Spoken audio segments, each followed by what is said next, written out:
People have asked me, and it's really surprising. People have asked me, people who know me well, asking me about who am I rooting for in the series, the Heat or Knicks. I'm like, is that a joke? Is that a trick question? Because you guys know, I'm obviously born in Brooklyn, New York.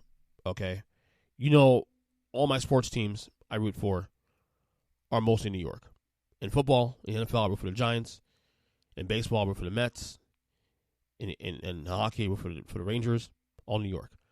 The only team I don't root for, a New York team, is in basketball. That's the Heat. I have been a Heat fan 34 years. Okay, since 1989, since the second year of the franchise existence. In other words, so I mean, there's people still ask me, you root for the Heat or Knicks, and even though they know I'm a Heat fan, they ask me that because I think there's this assumption that because the Knicks have been so bad for about have been relevant for a chunk of the last 20, 25 years, this is assumption that I just became a Heat fan by default. No, that's not the case at all. I've always been a Heat fan from day one. Now, there was a period in the 90s. This is pre-Pat Riley. Talking about during the Billy Cunningham, Louis Chappelle era. When we had Ron Rothstein as head coach for the first 3 years. You had Kevin Lockery for a couple of years after that. Where the Heat were never good. The Heat were mediocre at best. They were always if they were a competitive team, they were a 500 team. Like the best record at that prior to Pat Riley being there, their best record had been 42-40. The first winning season, I think, was like 6 years into the history of the franchise. Which is phenomenal. I actually remember that too because I am a diehard fan, of course, of the team. And so the Knicks at that time with Pat Riley as head coach, were a title contender. They were one of the top 3-4 best teams in the league at the time, behind the Bulls. They were the Suns and those teams. So as a kid, I hated Michael Jordan as a kid. When I say hate Michael Jordan, I mean I respected him as a kid, but I was never a Bulls fan. I hated the Bulls as a kid, and I love Patrick Ewing. So when the Heat never made the playoffs, Harlem never made the playoffs back in the early 90s, I rooted for the Knicks to take care of business, to win a title, because I wanted the city to get a title, but I wanted Ewing to get a title as well, Patrick Ewing. But my allegiance was always the Heat first, always. So when that rivalry happened, the Knicks-Heat rivalry didn't start until the late 90s, until 1997.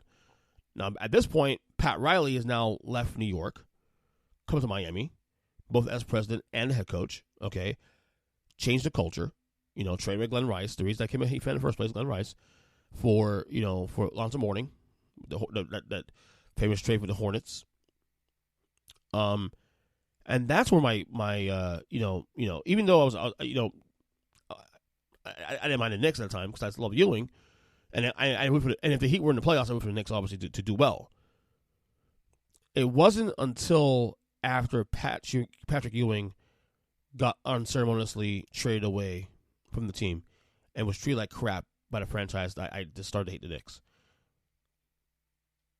And I can't say hate because it's complicated for me on a personal level, because here's the thing. Okay? I break bread. Most Knicks fans are also New York Giants fans in football. So we do break bread together. That's the term I use, break bread, during the football season. A lot of my friends who are Knicks fans, and right now them and I are going at it right now, but during September to December and January, if they make the playoffs, we're on the same side. So that's the complication. The slight complication. It's not really complicated for me because my allegiance lies. I'm a Heat fan first and foremost. The Heat are my favorite franchise in all sports, not just basketball, but on all sports. Okay, I've been a fan 34 years, so it's not complicated for me.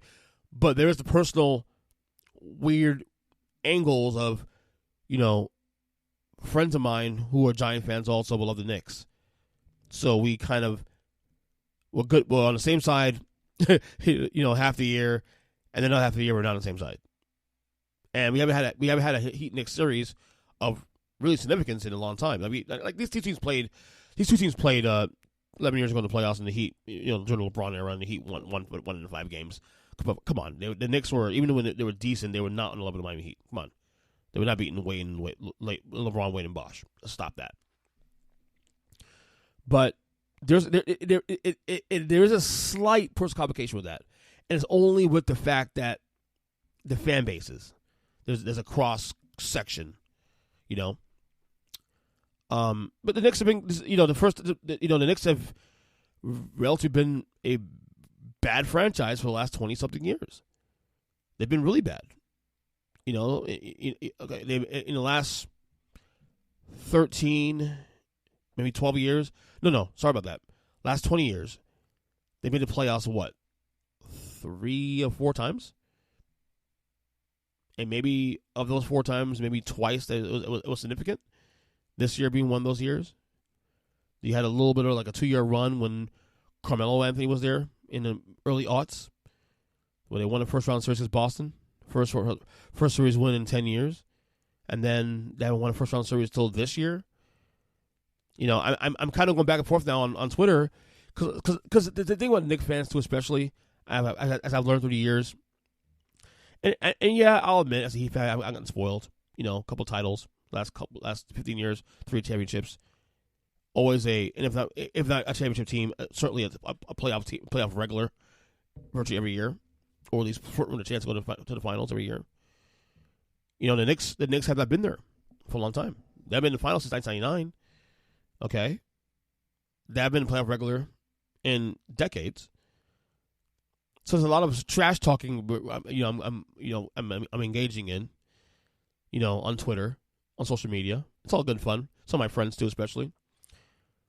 But I have the upper hand on that, because this is what I say all the time. These Knicks fans who are tripping the mouth, especially after last night's win, saving the series, despite not having G Butler in that game, for the record, for injury, is that I said this. Basically, you guys have won 2 playoff series in 11 years. The Miami Heat have won 3 playoff series in a calendar year. We are not the same. We are not the same. Look, deep down, I am happy for the Knicks fans. They have something to lean on. I've commented the team. I think it might have been last week's or the week before episode I did, where I said the Knicks they felt stable, and I felt like for the first time maybe in 20-something years that this little run they're going on now does feel like it can go for a couple years. I'm not saying they're a championship team yet. Obviously, the rosters, there's still tweaks to be done on the roster. But it did feel like this is more than a flash of a plan. In comparison to last 2 years ago, it feels like this team actually does have some sort of building blocks, and a large part of that was Jalen Brunson being there, especially. But the Knicks fans, let's keep it real, man. Let's keep it real. You've won 2 playoff series in 11 years. The Heat have won 3 playoff series in the last calendar year. We are not the same.